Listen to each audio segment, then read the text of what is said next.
O que é o IVVB11? Como ele funciona, para que ele serve? E no final desse vídeo aqui eu vou falar sobre as vantagens e desvantagens do IVVB11.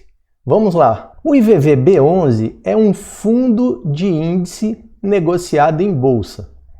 Ele é um ETF. E o que é ETF? ETF é é a sigla em inglês para um fundo negociado em bolsa, que você compra, que você aplica e que você vende, ou seja, você resgata na Bolsa de Valores. Eu fiz um vídeo explicando passo a passo o que é um ETF e ele está aqui na descrição desse vídeo. E se você é novo no canal, eu sou o Beto Veiga. Eu sou autor de 5 livros sobre investimentos e nos últimos 15 anos tenho me dedicado a formar investidores conscientes. E se você ainda não for inscrito e gosta desse tema, economia, investimentos, sistema financeiro, inscreva-se e marque o sininho de notificações para ser avisado dos vídeos que eu publico aqui. E como eu disse no começo, o IVVB11 é um fundo de índice. E o que é isso? É um fundo que acompanha um índice. Esse índice é o S&P 500. O que é o S&P 500? É um índice que acompanha as 500 maiores empresas americanas, as empresas que operam no mercado dos Estados Unidos. E como é que ele faz isso? Ele faz isso acompanhando o S&P 500 em reais. Mas calma lá que eu já vou explicar isso com mais detalhe. Todo o dinheiro que entra no IVVB11, ele compra esse outro ETF lá no mercado americano. É o iShares Core S&P 500. Que é o IVV, o nome desse fundo aqui, desse ETF, é IVV. E cada cota tem aqui o seu valor. E o que tem dentro dessas cotas aqui? Tem exatamente as ações que compõem o S&P 500. Nós vamos dar uma olhada aqui, basicamente, nessas ações. Esse ETF ele tem 6,67% de ações da Apple, 5,7% de ações da Microsoft, 4,8% de ações da Amazon, 2,26% das ações do Facebook, Alphabet, que é a empresa do Google, que é a controladora do Google, aí tem mais 1,58%, tal, Berkshire Hathaway, que é a empresa do Warren Buffett, a gestora de patrimônio do Warren Buffett, Johnson & Johnson e por aí vai. Então você tem uma carteira extremamente diversificada que é justamente a composição do S&P 500. É justamente a composição do S&P 500. Essas aqui são as principais ações do S&P 500, mas tem mais e ele aplica aqui em uma grande quantidade delas aqui. E quais são as forças que movem esse investimento? Quais são as forças que movem esse ETF? São basicamente duas forças, a variação do S&P 500 e a variação do dólar. Por que isso acontece? Porque o dinheiro ele é transformado em dólares para comprar essas cotas e, claramente, como essas cotas do IVV, que são vendidas lá no mercado norte-americano, elas são compradas e vendidas por lá, na hora desse dinheiro retornar, ele retorna também em dólares. E aí o fundo precisa fazer essa conversão. Então ele tem essas duas forças e eu vou mostrar agora como é que elas funcionam. Se o S&P 500, essa aqui é o modelo mais favorável, quer dizer, se o S&P 500, se as 500 maiores ações, com a ponderação delas, se elas subirem, você tem um fator positivo aqui. Se o dólar subir, né, o que acontece? Você amplifica essa subida aqui com a subida do dólar e você tem um resultado que é a soma dessas duas subidas. Da mesma forma, se, por exemplo, o S&P 500 cair, se a variação do índice cair e o dólar subir, você tem uma amenização. Da mesma forma, a gente pode pensar no caso de as duas caindo, e aí você teria uma amplificação da queda. Se o S&P 500 cair e o dólar cair, você tem uma amplificação da queda. A queda será a soma das duas quedas. É claro que isso aqui, eu tenho que deixar bem explícito aqui nessa nossa conversa, que não é perfeito. Por quê? Porque existe uma outra questão que é o fator de mercado. E o que é esse fator de mercado? É que o preço nem sempre reflete isso aqui que está acontecendo. E a gente vai ver isso agora. Verifique aqui que esse é o valor da cota fechada no dia anterior. Esse valor estava em 203,90 e poucos centavos. Se nós observarmos o fundo, o NAV, que na realidade é o patrimônio líquido, seria o cálculo do valor dos papéis que estão ali dentro, ele foi de R$ 204,47. Então, existe uma diferença aqui por essa razão que aquela coisa que eu falei da variação do dólar com a variação do SP500, eles não são perfeitos. Além do que, você tem uma questão de custos. E aí a gente vai já falar sobre eles, a gente vai falar sobre os custos dessa aplicação financeira e você vai entender exatamente o que eu quero dizer com isso. Antes de falar sobre os custos, vamos dar uma olhadinha aqui só em linhas gerais, porque esses números variam, então eu vou só mostrar de forma geral. Aqui você tem o resultado do fundo, né, do ETF, e aqui você tem o índice de referência, que é o que ele usa para fazer a sua comparação. E essa diferença, só para deixar claro aqui, ela vem muito em função dos custos que o fundo tem que arcar e de algumas imperfeições nessa operação, porque nem todo o dinheiro do ETF pode ficar aplicado diretamente nos ativos objeto dele, que no caso seriam as cotas daquele fundo IVV.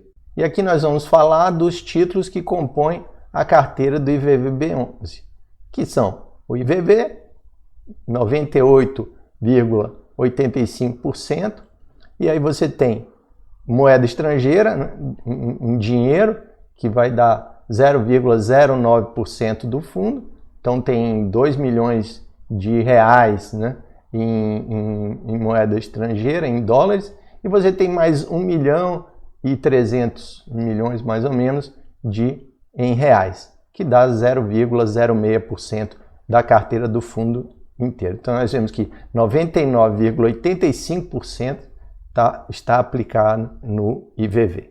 E se você está gostando desse vídeo, deixa sua curtida aí. E se você estiver realmente comprometido com o seu investimento com segurança e rentabilidade, participe do meu programa ISR, que o link está aqui na descrição. Vamos continuar. E qual é a tributação que eu pago quando eu invisto nesse fundo? Quer dizer, você não precisa mandar dinheiro para o exterior e tudo mais, você está fazendo uma aplicação em um fundo que é vendido no Brasil e que simplesmente ele faz esse controle das aplicações fora. Mas ele é vendido aqui no Brasil, então a tributação é a tributação local. Como é que funciona? Então você vai pagar no resgate o imposto de renda, certo? Ele aplica no percentual de 15% a alíquota, tá? Do imposto de renda. E você precisa saber o valor que você comprou cada cota e aí o valor que você vendeu aquela cota. Essa é a forma de você fazer o cálculo da tributação. Você pode calcular um valor médio também. Então, por exemplo, para cada cota que você entra, você calcula o valor. Na próxima vez que você comprar mais cotas, você calcula comparando o preço que você comprou as anteriores e vai chegando no valor médio. Você pega esse valor médio e deduz no momento da venda.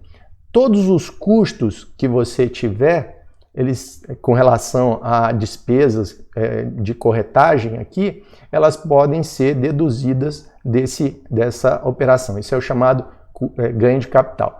Em geral, as corretoras elas não têm cobrado custo de corretagem. E eu tenho um vídeo aqui na descrição sobre como escolher a melhor corretora.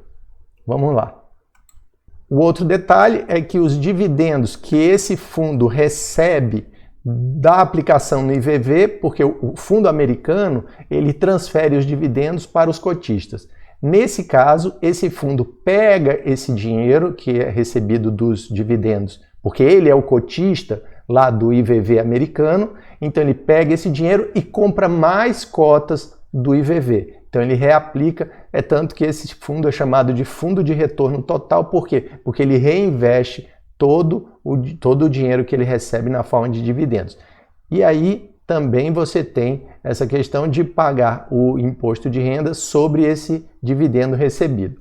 Agora, isso também, daqui a pouco eu vou entrar em detalhes, mas não é nenhuma novidade, porque todos os fundos de ações, eles se comportam dessa forma. Todos os fundos que não transferem os dividendos, e que é a grande maioria dos fundos em operação no Brasil, que não transferem os dividendos, então os dividendos que são recebidos pelo fundo são tributados lá na frente. Outra coisa, é você quem vai preencher o DARF e recolher o imposto, certo? Você vai preencher o DARF, não tem nenhum bicho de 7 cabeças, você simplesmente vai fazer o preenchimento e pagar o imposto apenas se você fizer o resgate. Se você vender suas cotas, aí você vai apurar o ganho, se teve ganho, você vai preencher o DARF e vai pagar o imposto devido. E agora a gente vai para os custos. Quais são os custos envolvidos? O que acontece é o seguinte, aqui no Brasil ele está cobrando 0,23% ao ano, mas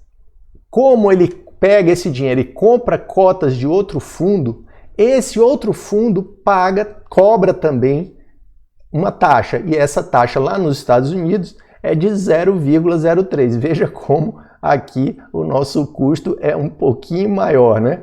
Quer dizer, enfim, é um valor extremamente maior, quase 10 vezes mais do que o que é cobrado lá. E você paga também as despesas do fundo. Vamos olhar aqui quais são as despesas do fundo rapidamente, que na realidade é basicamente para todos os fundos tem a mesma coisa. E aqui nós temos os encargos do fundo: taxas, impostos, contribuições federais, estaduais, municipais e por aí vai, né?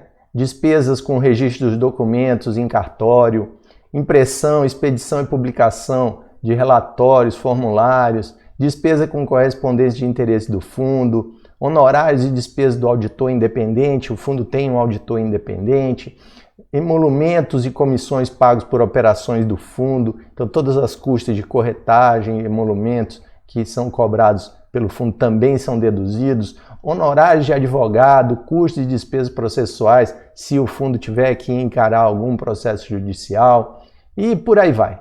Contribuição anual devida à B3, quer dizer, a B3 também ganha aqui, não só nas operações que são realizadas, mas ganha também com a listagem do fundo, para aparecer lá na B3. E um outro detalhe aqui importante também, e o fundo, como ele usa a marca SP500, ele tem aqui, ó, taxas cobradas pelo sublicenciamento do índice, as quais deverão ser incorridas pelo fundo de acordo com a seção. O fundo, taxa de despesas e encargos, taxa de licenciamento.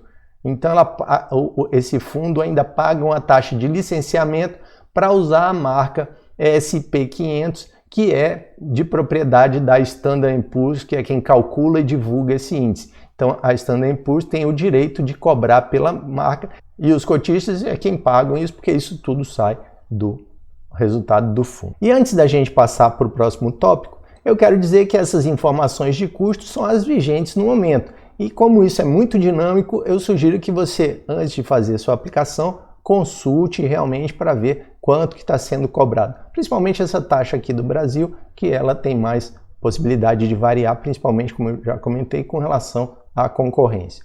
Bom, e vale a pena investir nesse fundo? Eu trouxe aqui o lado positivo, né, para você fazer essa avaliação. Então, o primeiro ponto é a diversificação. Você está investindo em 500 empresas no mercado internacional, então você tem uma diversificação tanto de empresas quanto de fatores de risco, porque você tem, inclusive, nessa questão do fator de risco, que você tem não só a variação do SP500, ou seja, do índice acionário, de um dos índices acionários da Bolsa dos Estados Unidos, você tem também a variação do dólar. Então você tem uma diversificação dupla aí, que é uma diversificação cambial e uma diversificação de empresa. Tem até, obviamente, eu não coloquei aqui porque basicamente essas empresas elas estão todas no mercado estadunidense, mas você teria uma diversificação geográfica com relação aos investimentos que são realizados no país. Você teria essa diversificação porque você está captando resultados de um mercado externo, né? Outra coisa é o custo baixo comparado às aplicações financeiras do Brasil. Eu estou colocando baixo aqui porque, assim, comparando no Brasil, né? Mas se a gente olhar, daqui a pouco até ele volta como um contrário. Acesso a investimentos no exterior sem ter que abrir conta fora, sem ter trabalho de declarar isso no imposto de renda, de controlar a variação cambial. Isso tudo é feito lá pelo gestor, né?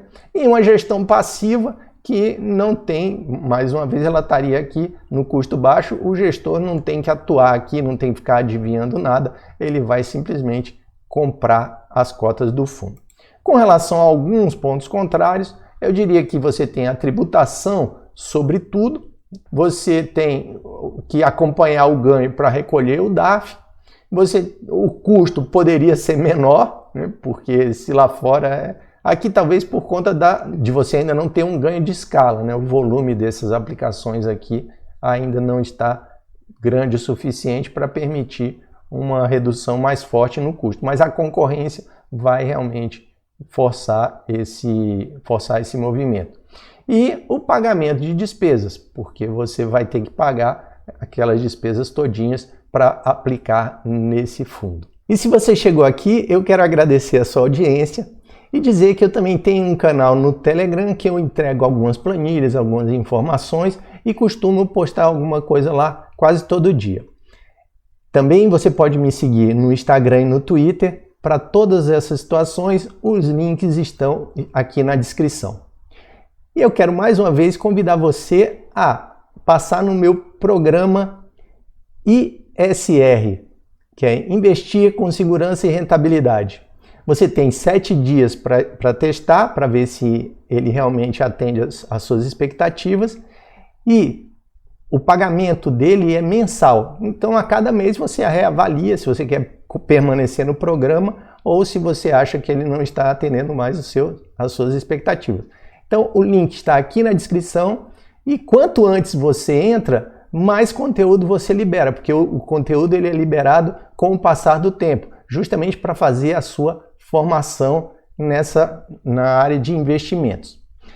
E eu estou colocando aqui do lado alguns vídeos para contribuir com o seu aprendizado. E se você gostou desse vídeo, curte, compartilha. E se ainda não for inscrito no canal, inscreva-se e marque o sininho de notificações, que é para a gente se encontrar no próximo vídeo. Até lá!